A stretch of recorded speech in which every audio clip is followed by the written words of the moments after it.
Hello everyone. तो आज हम बात करने वाले हैं रेलवे ट्रांसलेटर्स की वैकेंसीज के बारे में और इसकी एलिजिबिलिटी क्या होती है। तो मैंने ये देखा है कि आप सभी को बहुत ज़्यादा कंफ्यूजन रहता है कि हम इसके लिए एलिजिबल है या नहीं है। कई लोग बोलते हैं हमारे पास मास्टर्स है पर बैचलर्स में ये नहीं है या ग्रेजुएशन में ये वाली डिग्री नहीं है। तो आज हम आप सभी के वो सारे डाउट्स मैं क्लियर कर दूंगी। आप अपनी चेकलिस्ट बना लीजिए। मैं बहुत ज़्यादा इजीली एक्सप्लेन करने वाली हूँ कि आप इस एग्ज़ाम के लिए एलिजिबल हो या नहीं हो। तो हम शुरू करते हैं। पहले हम इसकी एज की एलिजिबिलिटी देख लेते हैं। तो जैसा कि हमें पहले पता है कि ये एग्ज़ाम की जो एज एलिजिबिलिटी थी, वो 18 से 30 इयर्स तक थी, मतलब 18 से 30 साल तक। बट अब अभी कोविड के चक्कर के अंदर हमारे जो रेलवे मिनिस्ट्री ऑफ रेलवेज़ है, उन्होंने नया नोटिस निकाला कि अब वो इसकी एज एलिजिबिलिटी बढ़ाकर 18 टू 33 इयर्स कर रहे हैं, मतलब 18 से 33 साल यूआर के लिए। और बाकी सब अपनी-अपनी कैटेगरीज के अकॉर्डिंग देख सकते हैं कि क्या उनको रिलैक्सेशन है। ये हो गई एज की बात। आप ये नोटिस अच्छे से पढ़ लें। तो यूआर की जो एज है वो अब 18 से 33 साल हो गई है, 18 टू 33। हम आगे बढ़ते हैं। आगे हम बात करेंगे एजुकेशन क्वालिफिकेशन की। तो ये जो है ये प्रीवियस जो नोटिफिकेशन आया था उसका एक फोटो है। आप अगर इसको पढ़ना चाहे तो पढ़ लीजिएगा। हम आगे बढ़ेंगे। आगे वही जो फोटोज है मैंने उसको अच्छे से मतलब लिखा हुआ है यहाँ पे।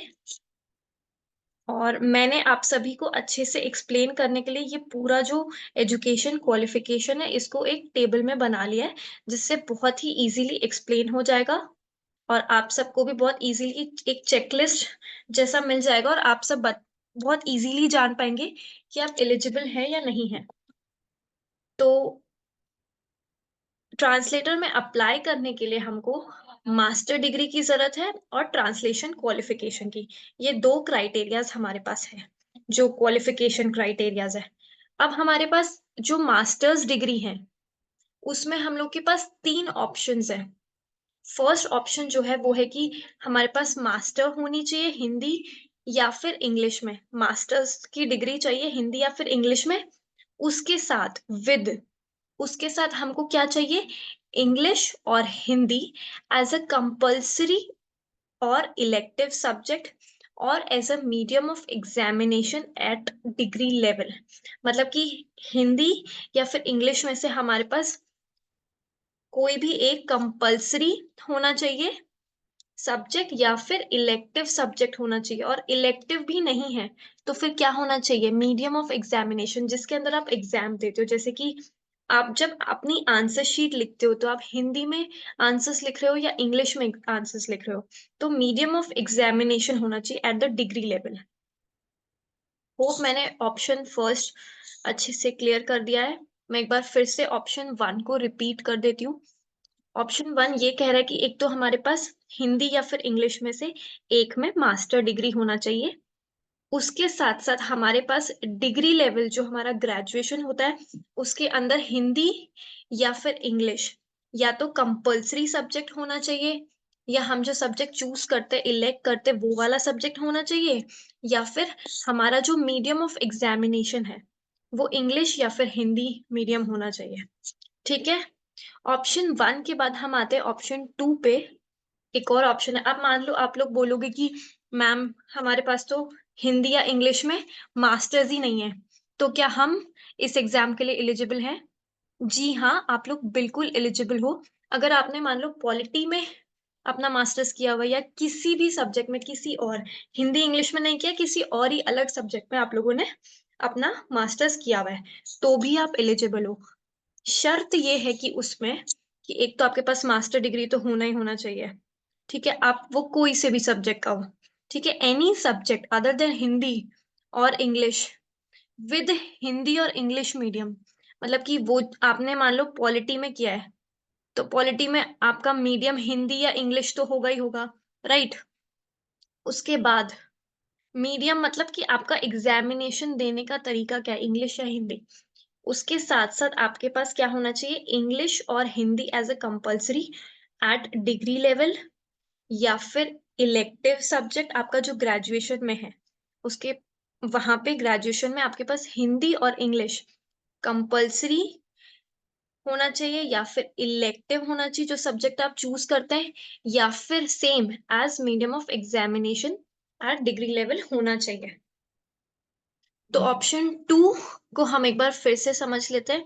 ऑप्शन टू ये बोल रहा है कि अगर आप लोग के पास हिंदी और इंग्लिश में मास्टर्स नहीं है तो किसी भी और सब्जेक्ट में अगर आपके पास मास्टर्स है उसका मीडियम हिंदी और इंग्लिश होना चाहिए। उसके अलावा आपके पास ग्रेजुएशन लेवल पे हिंदी या फिर इंग्लिश कंपल्सरी सब्जेक्ट होना चाहिए, या फिर इलेक्टिव सब्जेक्ट होना चाहिए, या फिर मीडियम ऑफ आपका एग्जामिनेशन होना चाहिए। होप ऑप्शन टू भी बहुत अच्छे से क्लियर हो गया होगा और आप समझ पा रहे होंगे कि आप किस में एलिजिबल हैं। उसके बाद हम आते हैं ऑप्शन थ्री पे। ऑप्शन थ्री क्या बोलता है, अब इस वाले को आराम से समझेंगे कि ऑप्शन थ्री क्या बोलता है। ऑप्शन थ्री ये बोलता है कि ऑप्शन थ्री भी वही बात करता है कि मैम हमारे पास तो है नहीं, ना हिंदी में है ना इंग्लिश में है, कुछ किसी और ही दूसरे सब्जेक्ट में। तो बोलता है कि हाँ आप भी ये वाला एग्जाम दे सकते हो, तो any subject other than Hindi और इंग्लिश। ठीक है, इसमें दो रिक्वायरमेंट्स है, ऑप्शन टू में भी दो रिक्वायरमेंट्स थी। सेकेंड रिक्वायरमेंट में आपके पास ऑप्शंस थे, ऑप्शन थ्री में भी दो रिक्वायरमेंट है, पहली जो है वो कंपलसरी है। ऑप्शन जो टू मतलब इसमें जो सेकंड क्राइटेरिया है उसके अंदर आपके पास दो तीन चीजें हैं, मैं एक्सप्लेन कर देती हूँ। पहला तो ये बोल रहा है कि any subject other than Hindi और इंग्लिश आपकी मास्टर्स चल जाएगी।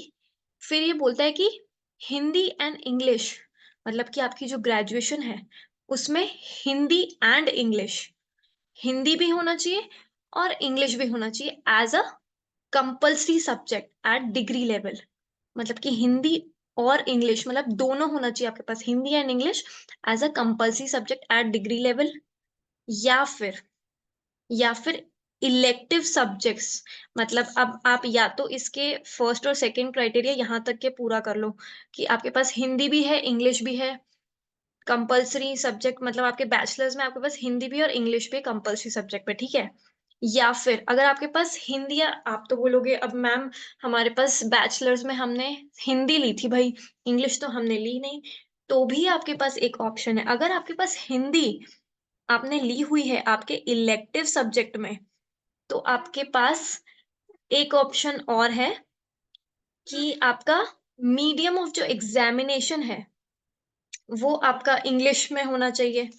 और अगर आपने इंग्लिश ली हुई है इलेक्टिव के अंदर ग्रेजुएशन में तो आपका हिंदी होना चाहिए जो मीडियम ऑफ इंग्लिश है, मीडियम ऑफ एग्जामिनेशन है। जैसे कि मैं दोबारा से एक्सप्लेन कर देती हूँ, उसको मैं रीड कर लेती हूँ एक बार। Any subject other than Hindi और इंग्लिश में आपकी मास्टर्स चाहिए। सेकेंड पॉइंट बोल रहा है कि Hindi and English as a compulsory subject at degree level, मतलब कि इसमें दोनों चाहिए हम लोगों को। और अगर ये वाला भी आपके पास एक ही सब्जेक्ट में इनमें से अगर आपके पास दोनों में नहीं है तो आप क्या करोगे। और elective subjects of either of the two as a medium of examination at degree level, या तो आपका हिंदी होना चाहिए या फिर आपका इंग्लिश होना चाहिए, क्या मीडियम ऑफ एग्जामिनेशन। एंड फिर एंड बोलता है अदर जो बच गया, मतलब अगर आपका मीडियम ऑफ एग्जामिनेशन इंग्लिश था तो जो बच गया हिंदी वो क्या होना चाहिए, इलेक्टिव सब्जेक्ट होना चाहिए आपका डिग्री लेवल पे। होप मैं बहुत अच्छे से क्लेरिफाई कर पा रही हूँ ये वाला। उसके बाद आपका आता है ट्रांसलेशन क्वालिफिकेशन। आपकी जो ट्रांसलेशन क्वालिफिकेशन है वो भी इसमें बहुत ज्यादा मैटर करती है। होप आप लोगों ने सबने पीजीडीटी के कोर्स के बारे में आप सभी को पता है और आप जानते हैं कि पीजीडीटी का जो कोर्स है वो कितना इंपॉर्टेंट है इस एग्जाम के लिए, सबसे ही ज्यादा इंपॉर्टेंट है। वो नहीं होगा तो आप नहीं कर पाएंगे ये एग्जाम को, ठीक है। तो वो कैसे किया जाता है वो भी होप आप सभी को क्लियर होगा, और नहीं है तो मैं उस पर भी एक वीडियो बना दूंगी। तो जो ट्रांसलेशन की क्वालिफिकेशंस है वो आपके पास ये है कि आपके पास एक डिप्लोमा और सर्टिफिकेट कोर्स होना चाहिए in translation from Hindi to English and vice versa. मतलब कि वाइस वर्सा मतलब कि इंग्लिश से आप हिंदी में भी ट्रांसलेट कर रहे हो और हिंदी से आप इंग्लिश में भी ट्रांसलेट कर रहे हो। तो ये आपका अगर आपने पीजीडीटी किया होगा तो आप सभी को ये पता होगा। अब इसमें ये तो हो गई हमारी वही जो जेएचटी में हमारी एलिजिबिलिटी क्राइटेरियाज है वैसा ही कुछ है, लाइक सिमिलर, बट इसमें एक और डिफरेंस है। वो डिफरेंस ये है कि ये एग्जाम के लिए आप तब भी अपियर कर सकते हैं जब आपके पास 2 years experience of translation work from Hindi to English and vice versa in central और state government offices including government of India undertaking. अगर आपके पास ये वाली क्राइटेरिया मतलब मौजूद है तो भी आप ये एग्जाम के लिए एलिजिबल है। मान लो आपके पास ये डिप्लोमा कोर्स नहीं है, बट आपके पास ये वाली है कि आपके पास 2 साल का एक्सपीरियंस है सेंट्रल गवर्नमेंट या स्टेट गवर्नमेंट में या ऐसी कोई ऑर्गेनाइजेशन में जो गवर्नमेंट ऑफ इंडिया के अंडरटेकिंग में है, वहां पे आपके पास 2 साल का एक्सपीरियंस है किस चीज का, हिंदी टू इंग्लिश और इंग्लिश टू हिंदी का, तो भी आप इस एग्जाम के लिए एलिजिबल हो। तो आई होप कि आपकी मास्टर डिग्री और जो आपका ट्रांसलेशन क्वालिफिकेशन है इसकी आपको बहुत अच्छे से क्लियर होगी होगी और आप समझ ही होंगे कि आप एलिजिबल हैं या नहीं है। तो आप इस टेबल का स्क्रीनशॉट ले सकते हैं या मैं कम्युनिटी टैब में भी डाल दूंगी। एंड आई होप आपको बहुत अच्छे से समझ आ गया होगा और अपनी चेकलिस्ट भी बना लेंगे या इसमें देखते जाएंगे कि आप एलिजिबल हैं या नहीं है। तो तैयार हो जाइए अपने एग्जाम के लिए बहुत ही जल्दी। इसकी वैकेंसी जैसा कि हम देख चुके हैं कि अक्टूबर से दिसंबर के बीच में कभी भी आ सकती है। तो अपनी तैयारी अभी से शुरू कर दीजिए। All the best, thank you.